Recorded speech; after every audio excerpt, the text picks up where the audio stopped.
Ravi de vous retrouver pour cette nouvelle capsule de podcast. On va parler aujourd'hui du cycle du sommeil. Le sommeil va avoir une incidence considérable sur le rythme de votre journée. C'est-à-dire que si vous dormez mal, potentiellement vous allez vous sentir énervé, agacé, aigri beaucoup plus facilement. Donc l'importance du sommeil dans votre vie est fondamentale. Je vous propose de découvrir dans cette capsule comment le sommeil fonctionne, c'est quoi le sommeil, qu'est-ce qui se passe pendant qu'on dort. Ben voilà, rendez-vous dans la suite.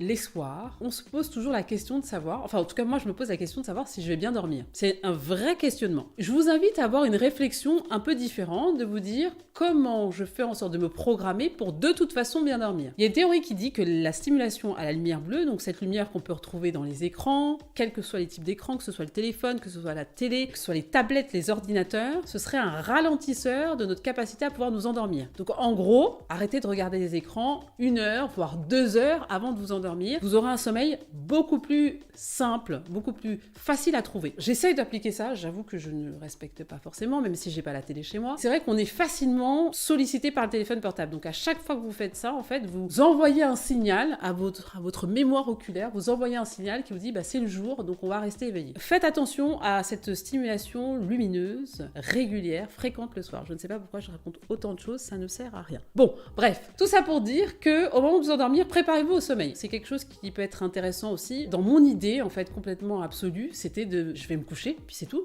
Ben non, j'ai appris par toute la pratique, notamment du yoga et de la méditation, qu'il y avait une préparation au sommeil. Donc je l'ai dit tout à l'heure, les écrans, mais il n'y a pas que ça. Il y a aussi cette préparation mentale où vous pouvez soit effectivement trouver un temps de pause, de repos avant de vous coucher, vous allez boire de l'eau, enfin vous mettez dans une condition, vous vous préparez mentalement à dormir. Donc ça c'est hyper important. Si vous voulez méditer, faire un peu de yoga ou faire des exercices de respiration avant de dormir, ça va vraiment vous préparer à un sommeil. Donc dans le sommeil, il y a 3 phases. Je vous propose de découvrir ces 3 phases. Première phase, le sommeil lent. Le sommeil lent, c'est vraiment la phase où vous savez, vous vous couchez, vous fermez les yeux, vous sentez que vous êtes en train de vous endormir, c'est encore léger, on peut potentiellement vous réveiller, donc votre activité cérébrale et votre activité cardiaque est à peu près normale, et vous vous laissez tranquillement envelopper par le sommeil. C'est une phase qui représente à peu près 50% de votre cycle du sommeil, donc c'est énorme. C'est pour ça que certaines personnes disent qu'ils mettent du temps à s'endormir, c'est parce que c'est une phase qui est très importante. Donc le silence, le noir total, un environnement dans lequel vous vous préparez vraiment à partir dans la deuxième phase qui est le sommeil profond. Le sommeil profond, c'est 20 à 25% de votre cycle du sommeil, mais c'est la partie la plus importante. Pourquoi ? Parce que c'est la partie dans laquelle vous allez récupérer de votre fatigue. Imaginez-vous quand vous êtes dans cette phase-là, activité cérébrale extrêmement basse, quasiment pas, le cerveau est au repos là, activité cardiaque lente, donc vous êtes vraiment dans une phase où vous êtes en train de vous reposer et c'est quasiment impossible de vous réveiller. On appelle ça la petite mort un petit peu, c'est ce moment où vous êtes parti quoi. Cette phase-là, elle est extrêmement importante, elle vous permet vraiment, c'est vos muscles, votre cerveau, enfin tout se régénère à ce moment-là. Dernière partie, sommeil paradoxal. Vous savez, cette partie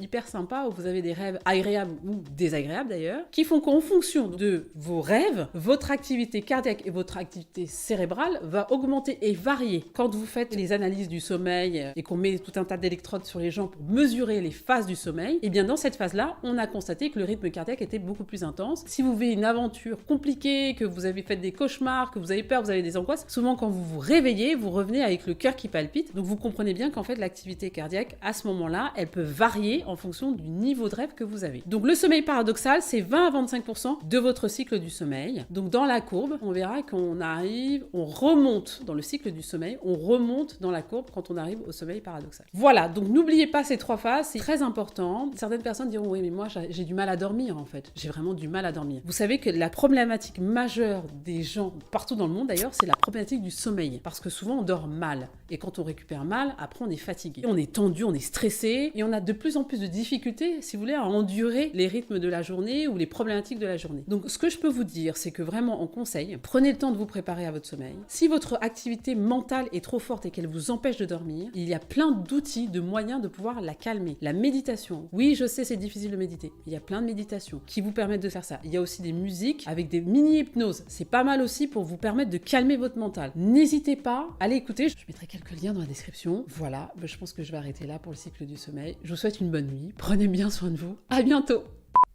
Les caca, là, ça va le faire. Je sais pas si on entend. Attends, Je sais pas. Ah, ça va pas le faire. Ça va pas le faire du tout. C'est-à-dire qu'en fait...